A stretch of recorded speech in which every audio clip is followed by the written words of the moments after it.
Welcome, ladies and gentlemen, back to the Drink, Respawn, Repeat podcast. I'm one of your hosts, Jeff. I haven't come up with a clever nickname, but whatever. We'll come up with that over time. I'm here. I didn't even know we were supposed to come up with nicknames. Well, I hear podcasts using that. I don't know. The white guy, I guess. Something like that. I don't know. Whatever. Yeah. And this is Javi. Yep. Second co-host, Javi. Of course. As always, ladies and gentlemen, we're here to talk about video games, and pretty much news of what we're up to and whatnot. And on top of that, by the name of the podcast, we are reviewing a beverage throughout the podcast. So we will be, like usual, having about 3 during, and by the end of it, we will give our analysis, if you will, of our choice, which sounds super highbrow, but pretty much we're doing a fucking beer review, and drink review, which I think is right up our alley, since we like alcohol. Yeah, that is very true. and don't expect like a very in-depth review. It's just mostly, you like it? Yeah? Mm-hmm. Okay, cool. Sounds We're not good. one of those that fucking uses the freaking neti pots and tries to, has a rich aromatic profile. No, fuck that shit. We just like stuff and we don't, and there's reasons why. And same thing for video games. Except that shit we get a little bit more into the weeds with. But before all of that, Javi, what have you been up to? What have you been playing, watching, all that happy shit? What's been going on in your world, brother? Well, I have, like I expect yourself, been swallowed by God of War. Ooh. That's what I've been playing. That's the only game that I've been playing for forever. Yeah. In a long time. Pretty much up until the last couple days. Yeah. It's one of those games in a while that I got really into and just wanted to play every day consistently. And it's a nice breath of fresh air. Good game. Well, we'll get into that a little bit later. But how about yourself? What have you been doing? Same. In my world, a lot has been going on for me, which is why maybe the podcast, in terms of all the momentum that we had going forward, in terms of, hey, the Twitter's coming, that's why I got pushed back, because, for clarification, I had to change career fields, so I have a new job, which is awesome, loving it, but I had to change that, had a wedding in my life, which came out, incidentally, the same weekend as God of War. So pretty much I went media blackout for pretty much everything due to the wedding, being back home and visiting family, and playing God of War. So I didn't sleep much. Pretty much when I wasn't sleeping, which was 5-6 hours maybe, on my vacation, if you will, I was playing God of War. And when I say I was playing God of War, I mean I was sinking time into that motherfucker. And to give a perspective, my dad doesn't play video games anymore. He appreciates them. He loves the fact that I still find enjoyment in them. And the game that kind of proved the pudding that video games can tell cool stories and are more than what they used to be beyond just killing people. Mm-hmm. The game that proved that to him was Uncharted 4. He saw me playing that. He was like, wow, this has changed a lot. So when I was playing God of War, he was actually watching me at one point. I thought he was napping. No, this motherfucker was watching me play. He went, is this in Norse mythology? I went, yeah. He was like, this is fucking cool. Is that the world serpent? Yeah. And my dad was just like, this is awesome. I went, yeah. And he asked how much it cost. I said, oh, to get a new console is like $200 or, at the cheapest, unless it's on sale. And he went, fuck, I might need to get that adjunct. Oh, mom won't let that happen. He went, no, yeah, you're right. But it's cool to see my dad especially being really into it. And my parents were both like, that's cool. Play on the TV. We like it. It looks awesome. So I was busy playing that. And me and you watched Backlash recently for WWE. And we were heavily entertained initially. And not to criticize, because I know how much you love WWE, but I've always been the critique-ist of WWE, at least very much lately. It fell off halfway. Bad. Except for the AJ Naka match. That was gold, despite the finish. Yeah. Obviously, this isn't a pro wrestling review, but sure. Yeah, I can't. It's in a realm. Yeah, it was just put it short. It was pretty bad. Can't defend it. Can't. The Romans Joe match was just, yeah. Yeah, I love Yeah. Joe, but the whole match. They kind of fucked him. Yeah. Yeah. Anyways, but I had to say, AJ versus Nakamura as well as The Miz versus Seth Rollins. Those are two really good matches in my opinion. Yeah, like that's one thing that I'm hoping that going forward they start doing a better job of promoting the people that are doing a good job. Like, and I even expressed to you my only problem with the Naka match was the finish. You know, having the double count out didn't make sense because there was technically it was no falls. Like you had to pin somebody. There was no count out technically. So, it's the same thing with the Brock Lesnar Roman match though. Yeah. So it's just WWE's been fucked with its rules lately. So yeah, this. And technically, Joe made Roman pass out at one point, so technically Yeah. he should have won too. So, just saying. But be that as it may, I think there are a lot of showing like good promises with WWE. It's just Yeah, just there's needed fixes. yeah, this creatively they're kind of Mm-hmm. in a rut, and I understand it. There's 2 pay-per-views beforehand in a short amount of Yeah. time. WrestleMania, And the then they did world's the greatest Royal World, Rumble. The story-wise, they might have been stressed and they didn't have to think on the fly. Storylines.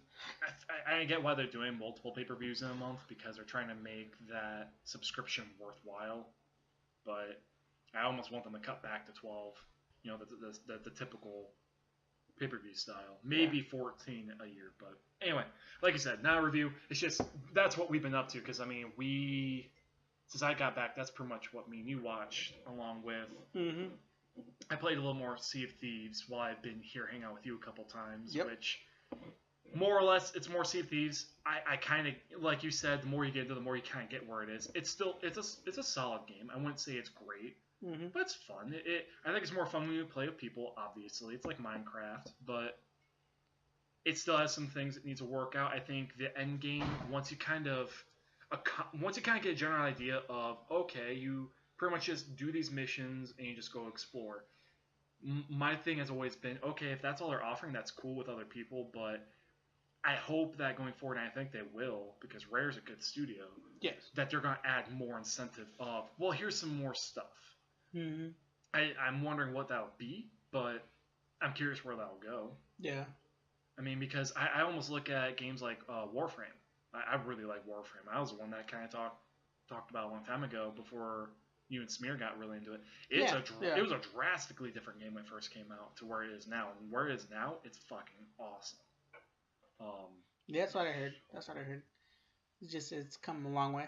An update really did some good on it. So yeah, I enjoy Warframe a lot.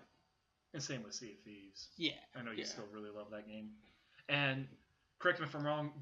Do you know if there's a big patch like I know you were saying earlier today before the podcast. The May updates have been pretty much just small incremental changes. Do you know if they plan on like a big one coming up? They had this whole timetable in the next couple months, and I believe, if I remember right, May is a lot of small updates. Sure. And then coming in June, they're gonna make a couple large ones, adding AI threats and all that. You know, adding a little bit more to the game itself. So okay. You know, starting off the road of fixing a lot of stuff, and then just continuing adding more content. Okay, so pretty much treating it like MMO. That's smart, because then that's kind of what it is. Yeah, it is. One thing I would love to see them do, and I don't know how it would work, but random AI ships.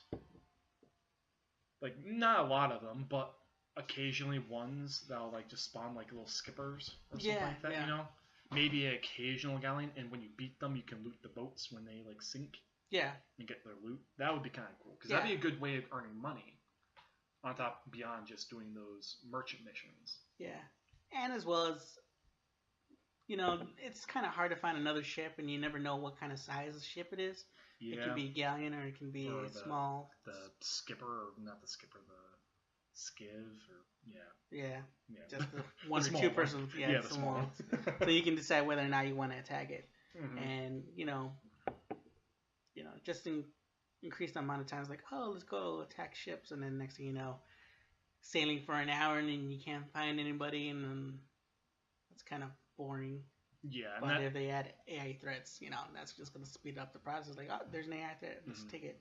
And also probably more mission variety in terms of, like, the 3 they've got now are fine, but if they can start varying up what you do in those a little bit, or something to shake it up, or maybe make it more meaningful beyond just money and respect towards that organization. That, like, I'm wondering, I don't know if you know this, because again, I haven't dove in too much into it. Do you know if they're like upgraded weapons in terms of like certain weapons do more damage or have more accuracy, or is it just like cosmetic right now? I feel like, if I remember, it's just pure cosmetic. Cosmetic. Okay. There's no leveling up Tierings. or tierings or anything. Nothing will improve your speed of digging holes or anything so far. It's just pure cosmetic. Okay. I wonder if they'll add that later. I don't know if that's necessary. I'm curious if that'll be a thing. But anyway, by no means do they have to add that, because I think where they are now, they got good bones. It's just it was kind of almost what Destiny 2 did. They released something very bare bones to build up, but gamers don't like that. Mm-hmm.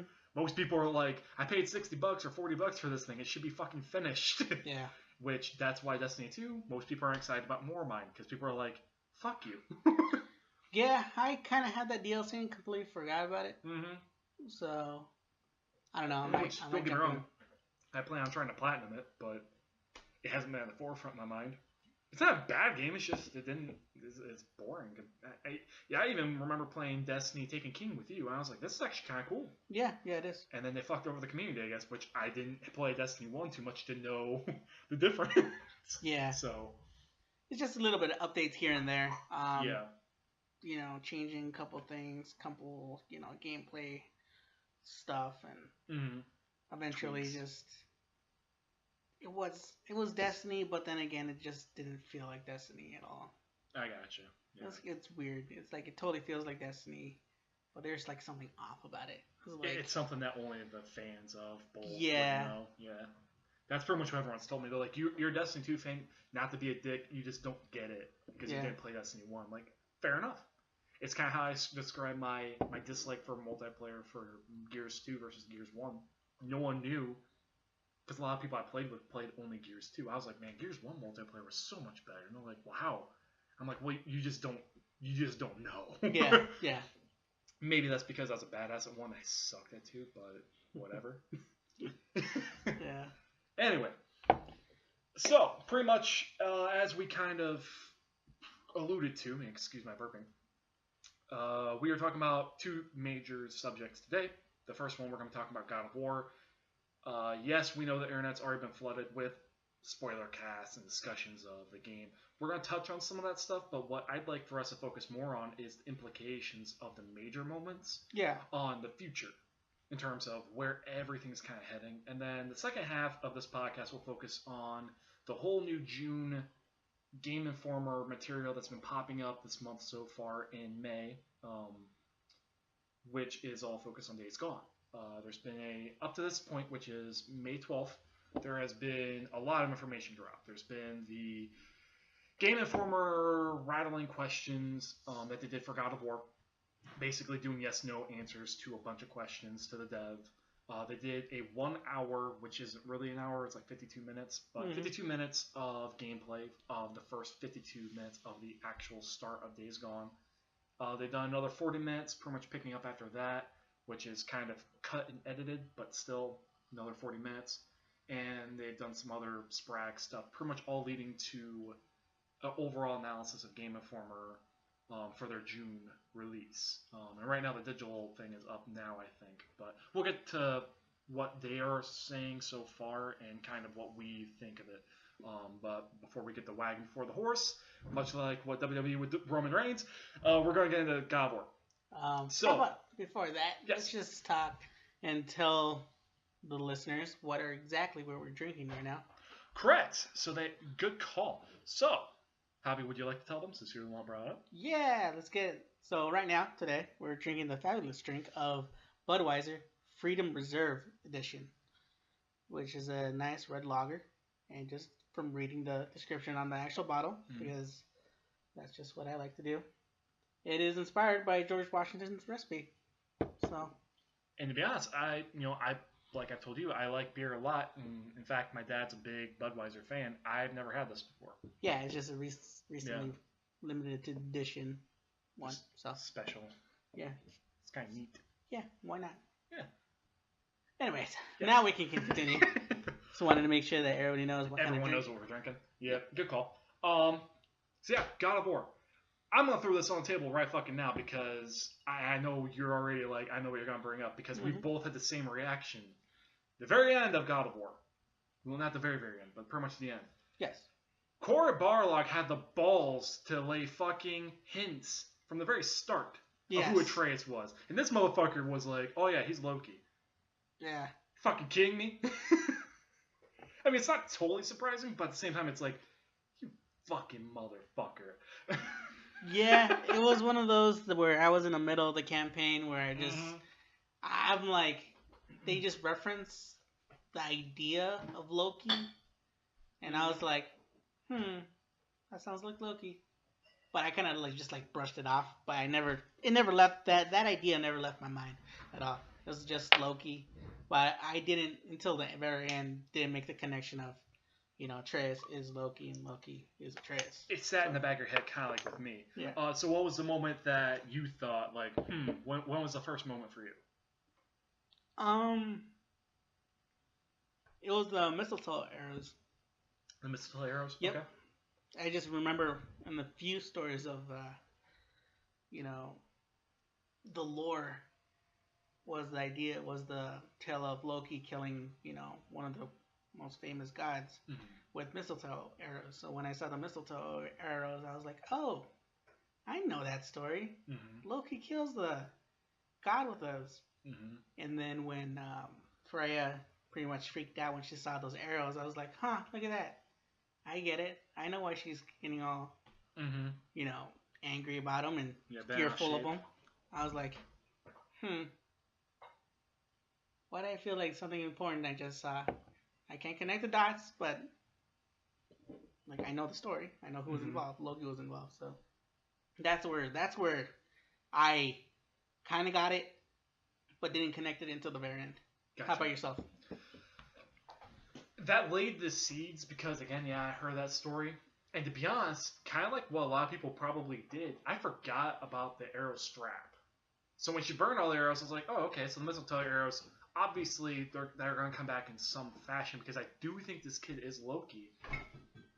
But they burn all the arrows, so maybe that's not true. Maybe this was just to, like, misdirect. And I forgot about the strap. Which, again, that's the reason why Baldur, when he stabs himself accidentally by punching Atreus, that's how he basically loses his powers, because the mistletoe arrow debuffs him, essentially. It breaks the spell. So, yeah, that was like one of the moments. Another big moment that really kind of started being like, oh, this guy's probably Loki, is when Atreus and Kratos were in the boat. And Kratos was pulling the boat and basically told Atreus that they're gods. And the first thing that Atreus said was, can I become a wolf? And that was, to me, like, because Loki becomes the father of Fenrir, and along with another wolf. I forget the other wolf's name, but Fenrir is the really important one to me because he's the one that eats Odin and chases the sun and the moon with his brother or sister, and is basically one of the major players in Ragnarok. And so, for me, I was like, this guy's referencing wolves.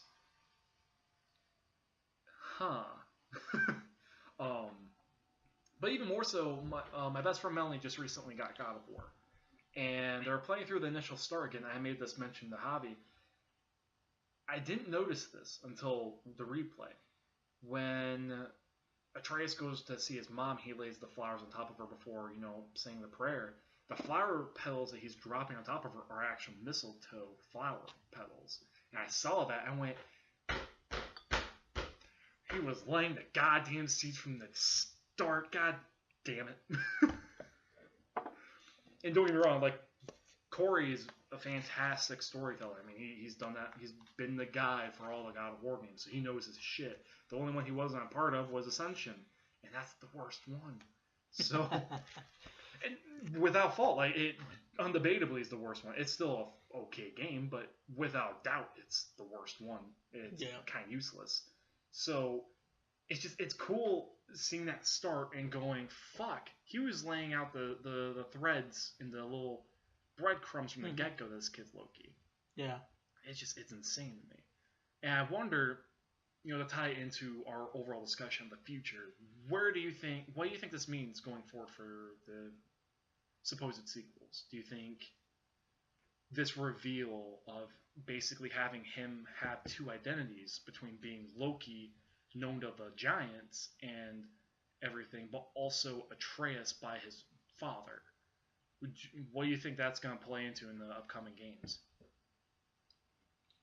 It's gonna be, if you see the ending towards the end, where it shows the future and the predictions and the prophecy, it just increases, in my opinion, it just increases the amount of the target they're gonna have around their heads among all the gods.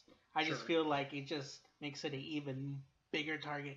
So when they eventually do go to Jotunheim and see the prophecy, it's just it's gonna become a higher priority, and hopefully we're gonna get to see more of the gods that show up and start going after them. So I think that's gonna be one of the major things that it's gonna cause, just more and more gods coming and going after them, just because they know prophecy wise, these guys will cause the end. We need to prevent that. So it's just way more action between them and other gods. So I feel like this was a great intro to some of the gods. They referenced Thor, Odin, plenty of times, Freya, but Tyr. But I feel like this opens up the floodgates for other gods to come in and try to, quote unquote, save the day by preventing them to cause the end.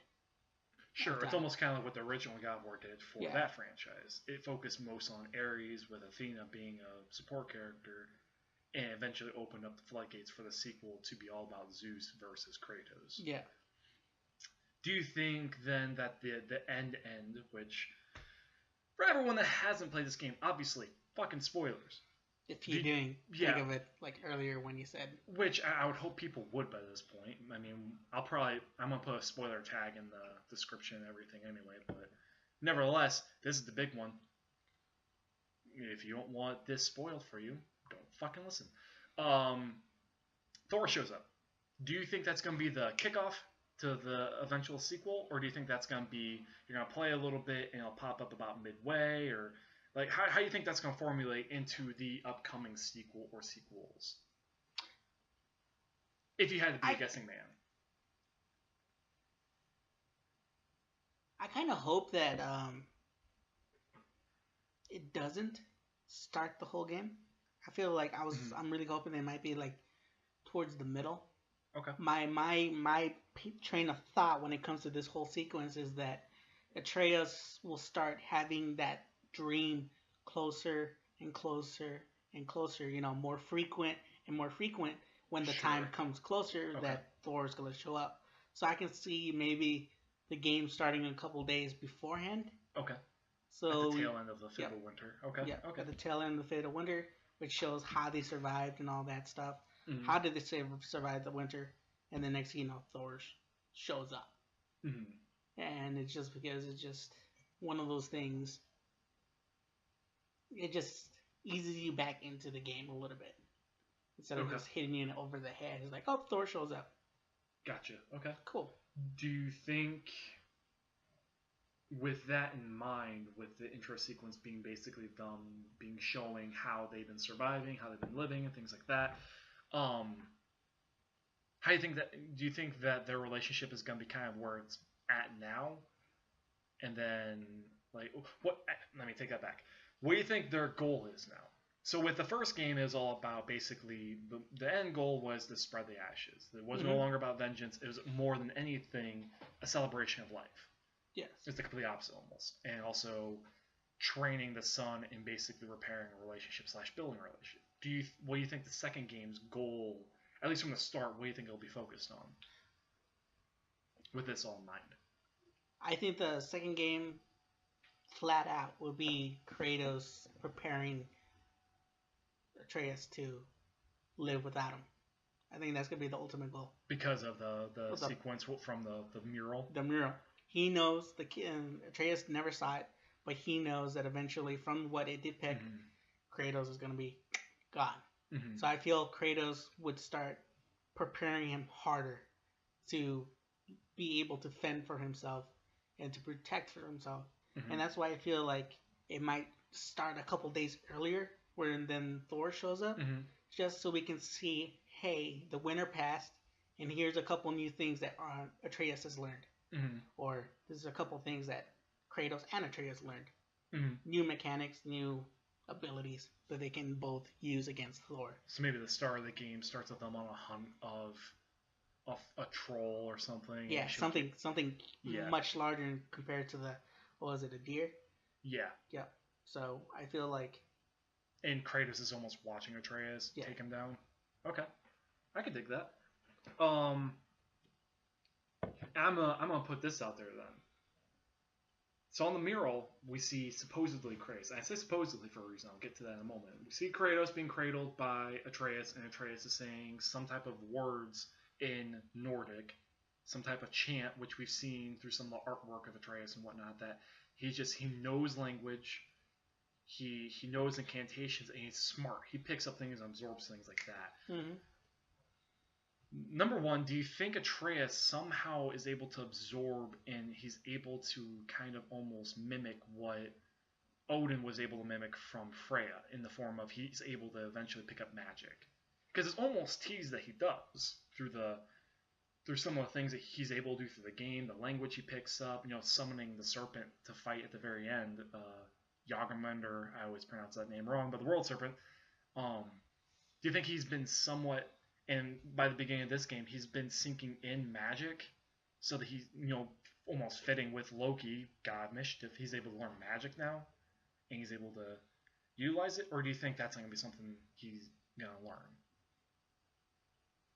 Yeah, I kind of go, and I feel like it will follow something similar to how Odin learned his powers, and that was just, communicating. Freya taught him a couple things. So I feel like, just like they did with this game, he learns a couple new things, and he's able to pick it up really well. So him learning magic is not really that far off. I mean, he could start learning magic, and that might be one of those new things that he starts picking up. Especially when they said, like, Mimir, he was talking about how God's powers, show up differently compared to other gods' powers. Sure. So I can totally see him in the next game just picking up new things, learning new things, just something just pop out of nowhere, and he can just, do very cool, badass things later on in the second game. Okay. What's your point of view? My point of view is exactly that, and I think it actually plays into a big thing. I'm wondering, because with the Norse mythology, with the world serpent and everything, time and time travel, and with Tyr and everything, is a huge importance. Yeah. The world serpent is very big into that, and this game seems to play into that, because somehow the world serpent knows the prophecy of what's going to happen with his fight with Thor, and he gets knocked so hard by Thor that he goes back in time to where we are now. And I don't know if you noticed this, but he recognized Atreus. Yeah. And Atreus is the father of the world serpent. So time obviously is going to get fucked with at some point in this game franchise again, which I'm perfectly on board with, because here's something I was thinking about, and the reason why I said supposedly it was Kratos. Atreus knows generally how the prophecy has gone so far, and Kratos thinks he knows how it's supposed to end, at least from the murals. My thing is, I'm wondering if Atreus breaks the mural, supposedly, quote-unquote, by saving his father, by basically... So, on the mural, we see a gentleman that looks like Kratos, except he doesn't have any of the tattoos, supposedly dying. Well, he had his tattoos. It didn't look like it. No? I thought it. I swore I saw his tattoos on it. Well, we could probably bring it up at some point, but from what I remember, it didn't have his tattoos, and I'll correct me if I'm wrong. But my point is I wonder if Kratos basically gets his ass beat by Thor. He's about to die. He's on death's doorstep, basically. And Kratos says, "This is how it's supposed to be, boy. I'm supposed to die. I'm supposed to. That's what I've been preparing you for." And Atreus says, basically, "Fuck that. Fuck prophecies. I'm the god of mischief. Basically, I'm Loki. Fuck what's supposed to happen. I'm gonna do what I want to do. I'm gonna do what I feel is best. I'm gonna save your life." So by saving Kratos' life, he basically gives him a second chance, and that's how we get kickstarted into the potential other realms that Cory Barlog wants to do with Egyptian and Mayan. By Kratos surviving, he gets the opportunity to become Tyr. Yeah. And now he becomes the god of war of Norse. And then, playing with time travel and everything, how that plays into effect, basically Kratos goes back through time and becomes Tyr, essentially. So he does all of his world travels, and yeah. That's something I've been thinking about. Yeah, it sounds convoluted as shit. It could get real messy real quick. But that's something I was wondering about a lot, because I feel like that would offer a very intriguing angle, because that's almost bucking a prophecy. Yeah. When the whole first one was all about, we've been adhering to a prophecy. But it can also follow the whole idea of a self-fulfilling prophecy kind of thing. Mm-hmm. What if it wasn't? It's meant to be. Mm-hmm. That Atreus sends them back, and then it causes the whole events to occur how it is. Mm-hmm. And on top of that, to go back to Atreus again, I think he's going to have in the second game a big conflict of who he wants to be. Maybe not to the extent of the illness that he had in the first game, but it's going to be a conflict of identity for him in the second game, where he's going to be fighting between being Atreus and being basically a god of hope and a god of inspiration, and basically being everything that his father wasn't, but also fighting with his tendency and his almost inspiration to become the god of mischief, becoming Loki and becoming someone different. And so I wonder if that's going to play an effect, and we're going to start seeing more of, in the second game, those moments of his rare Rage of the God moments formulated in a different way. I don't think he'll have it pop up the same way Kratos does, but I think that's going to pop up, and he's going to have this conflict of who he wants to be, because he has so much knowledge and he's learned so much. Yeah, and that's something I've been worrying about too, this conflict of identity, because that was already presented in the first game. And now we know he has two actual different identities, essentially. I feel like he just needs to embrace both. And that's why I bet it's going to be the underlying thing. By the third game, he kind of embraces, I'm both. I don't have to pick. Yeah. I could be the god of hope, but also be the god of mischief. I don't know how that's going to work, but... And last thing on Atreus. Do you think, if my theory is wrong, do you think Kratos will basically pass the torch at some point to Atreus? Yeah. Yeah. I think so. But I'm not sure. I mean... You don't know how? Yeah, I don't know how. Just the whole fact of I'm trying to remember a lot of times where, like, the kid, the child is the main protagonist of a game. Takes over? Yeah, almost. It takes over, like, with such heavy storyline. Yeah. Like a little kid going against gods. You understand? Yeah, So if Kratos does go down, and then they jump, and then they pass the torch to Atreus. They almost have to age him up in some weird way. Yeah, just like, for instance, Red Dead through Redemption. time travel. Yeah, John Marston. Where his son, yeah. Yeah, where... Fucking still has a pipsqueak voice. I'm gonna kill you! Yeah. Fucking hated that. I fucking hated that. Alright, yeah. And I don't give a shit what anybody says. I like Atreus. I think he's a cool character. He grew on me a lot. There were moments at the beginning where he irritated me. But it was more just like...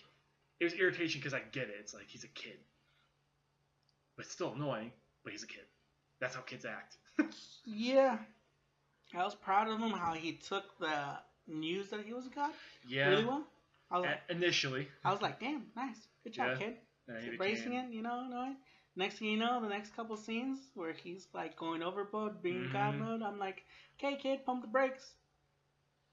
It wasn't until the very end where I liked him, just because he was put on his place. But after he fucked up, and that's something I think is going to play in the next game too. He, again, kind of playing into that identity thing. It's obvious he has a split identity because he doesn't really remember his mental break when he started going overboard, and I think that plays into his Loki persona of this god that thinks he's so much better and can do whatever the fuck he wants. And I think that's going to play into the magic thing, where I'm wondering if at some point in the sequel, if he does end up using magic, he's just going to start going on his own, doing what he wants, because I know better than you, old man. That kind of shit. But I don't know for sure. Either way, I have a full hope and full trust in Cory Barlog, because that man is a genius. He somehow restarted God of War and made debatably the best PlayStation 4 title. Yeah. I say debatable because some people are going to say Uncharted 4, some people will say not Horizon. Last of Us, I almost say the remaster is great, but it was the best PS3 title. Sure. But that's a good point too. Last of Us Part 2 isn't out yet. But I think even God of War is better than Uncharted 4 and even Bloodborne. Yeah. And Bloodborne, you know how much I love that fucking game. Yeah. So I played like 150 hours of that shit. So yeah, I was there for 50 of it. Yeah, more than that. Way more than that. Yeah, there were many nights where you played Destiny and I played Bloodborne in that apartment. Yep. Yeah, buddy. And there were some times where you pass out, wake back up, I'm still playing, you're like, the fuck? How are you doing this? Magic, bitch. Anyway, what are some final thoughts for you in terms of God of War, in terms of things you picked up that, future-wise, you think are important before we kind of do any other thoughts, I guess, that you have for the future of God of War right now? Putting you on the spot. Yeah, you are. I try. I just feel like the relationship, how it's gonna go compared. It was really Kratos getting to know his kid for the first time ever. Yeah. And now it's now Kratos, and he knows for a fact that he needs to train him in a way that doesn't, push him away or get the same feelings about him that he did this game. Yeah, he knows his son now, so now, yeah, it's going to be interesting how the training will happen going forward.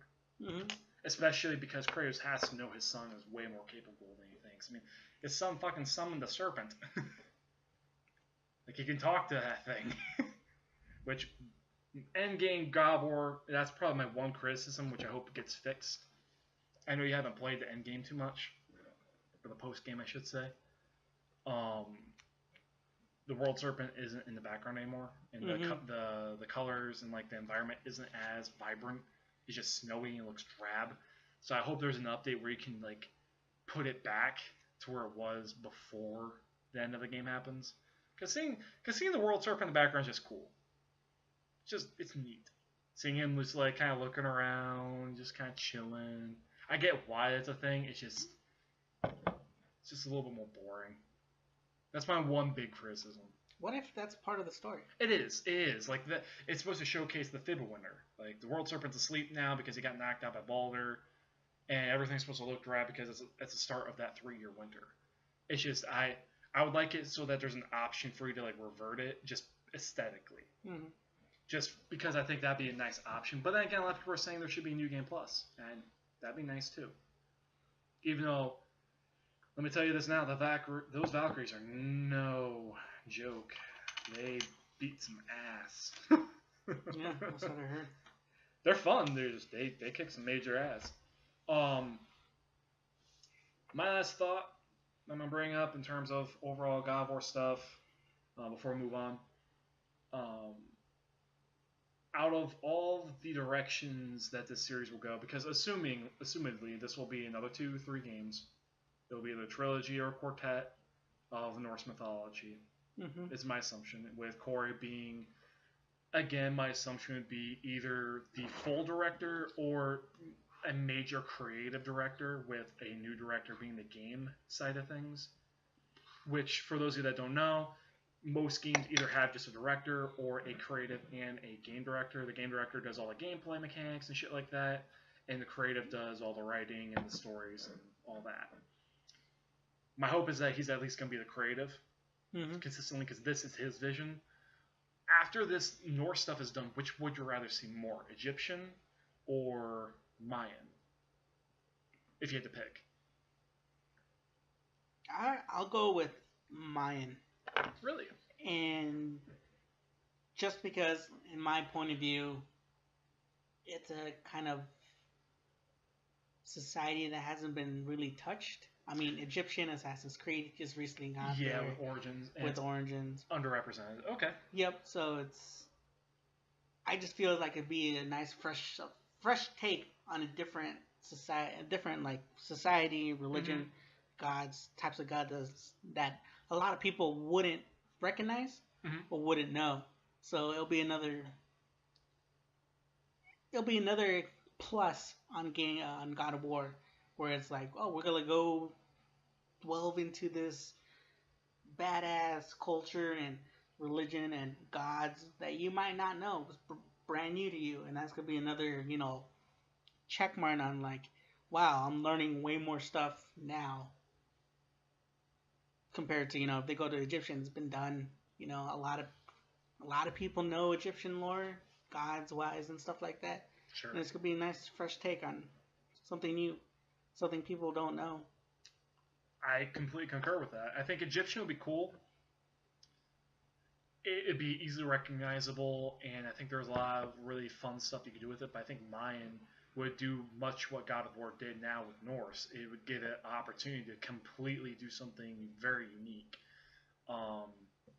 Because God of War is playing very loose and very fast with the mythology of Norse mythology, because of the different translations of the Norse mythology being contradictory in a lot of ways, and being just so different because of it when it was pagan versus when it's Christian. A lot of different stories, a lot of different angles, a lot of crossover and bleeding over. Like they're playing hot and fast with a lot of the lore and making their own vision of it, and it's awesome. I think they could do the same with the Mayan. Egyptian, I think they would have to play more strict, because it is a little bit more strict. It's a lot more. It's kind of set in stone, like what kind of went down. So I think it'd be fun, but I would almost say Egyptian would be a cool one-off. Yeah. Almost like a side story, like one of like those B stories or whatever. But no, I agree. Mine would be probably the coolest one. Yeah. Got anything else for God of War? It was a great game. Yep. If you haven't played it, play it. I shit you not. When I say it's probably my favorite PlayStation 4 title, that should say something. It deserves the 94 it has, if not higher, because I think it deserves higher. But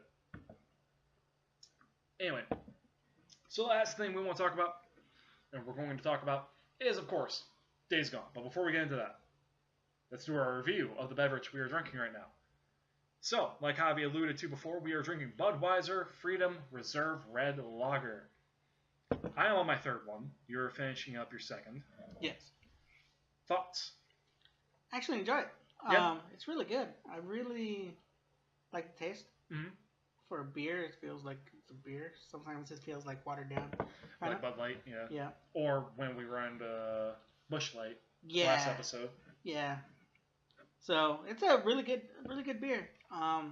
This is in fact inspired by George Washington's recipe. Then George Washington knew his shit. So. I would hope so. I agree. It's a good casual beer. It's super solid. The only downside of it, much like beer, like most beer, very filling. Yeah. That's the only downside. But that goes for Budweiser in general. I always feel like lagers, especially with Budweiser, they always fill you up in your stomach way more than most beers. Except for maybe Guinness. Guinness is maybe the only other one that fills you up. It feels heavy.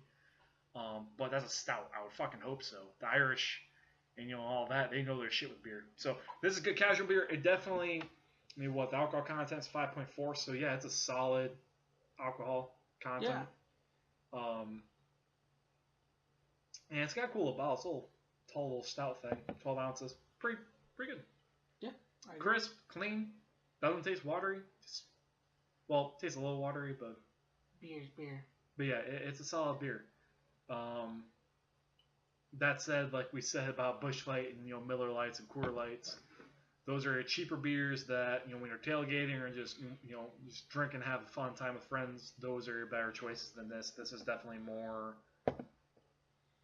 If you're a dad grilling, this is definitely like dad grilling shit. Yeah, I can see that. Totally see that. All right, last thing. Days Gone. I'm gonna admit this right off the bat.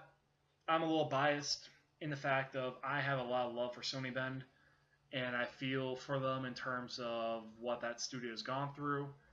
I'm making it sound way worse than it is, but in a lot of ways they've gone through some shit. So for background, for clarification, Sony Bend is the creative studio minds behind the Siphon Filter franchise, which has not seen the light of day since the PlayStation 2, which is a fucking crying shame. But, fun fact, the trademark has been reestablished. So that might be getting a reboot here soon. That makes me real fucking wet my pants. It really, oh my god, I'm excited. If they bring that series back, with Medieval coming back too, man, I'm gonna be excited and stoked. And all I take from there is SOCOM to come back. And I'd be like, woo! I would scream a lot louder than this, but woo! So I had to lay it down that I am not biased. Yeah, you don't give a fuck about Bend. Yeah, I mean, not to say I'm like in a bad way, you just don't know anything about them. Yeah. I'm judging their game. I'm not judging them. And that's the thing. Bend, after Siphon Filter, did Uncharted Golden Abyss on the Vita, which is great. It's a great sub-story for the Uncharted franchise. They're working on a sequel to it. Got told by Sony and and Naughty Dog, basically, hey, don't do it. We don't want to oversaturate Uncharted. Which I get. I completely get that. You don't want to oversaturate the brand. Mm-hmm. You don't want to make it milked. Completely get it. Sucks, because Golden Abyss was good, but they began work on a Vita Infamous title.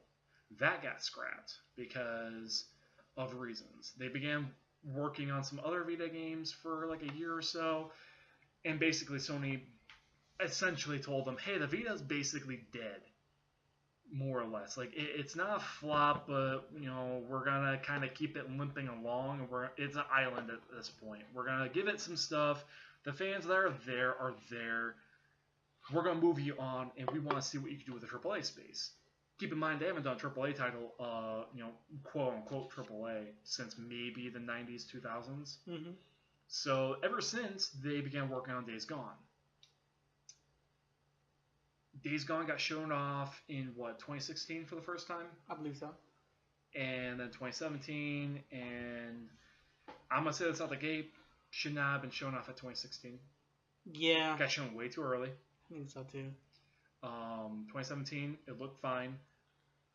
And real quick summary, the TLDR bullshit right now.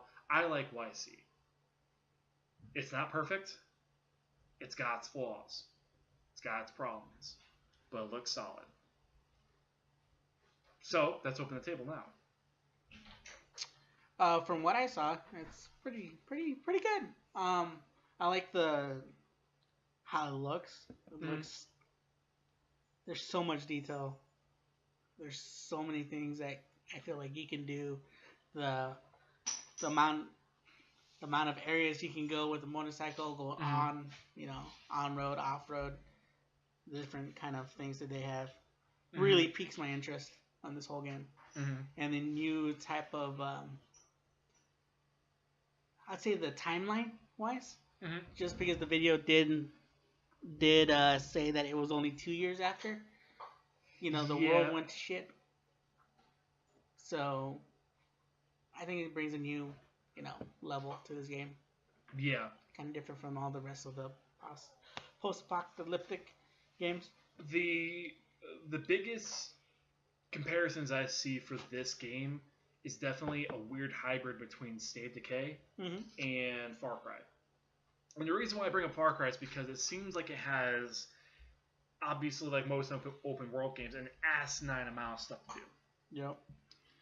But unlike Far Cry, it roots itself at a very fundamental, this world is dangerous, you fuck up in a number of ways, you're fucked.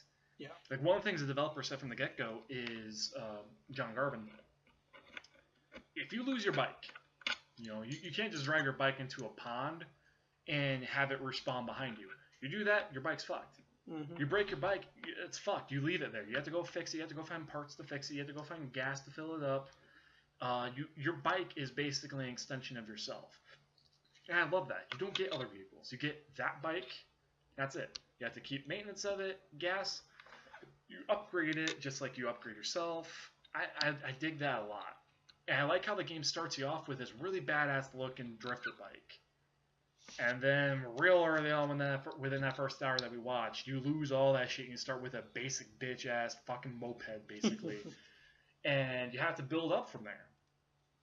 And you basically get a general gist of the world, you get a general gist of the characters, but that's one of my biggest complaints right now, if I had to be super critical, and I'm going to be super critical because I want this game to become the best it is.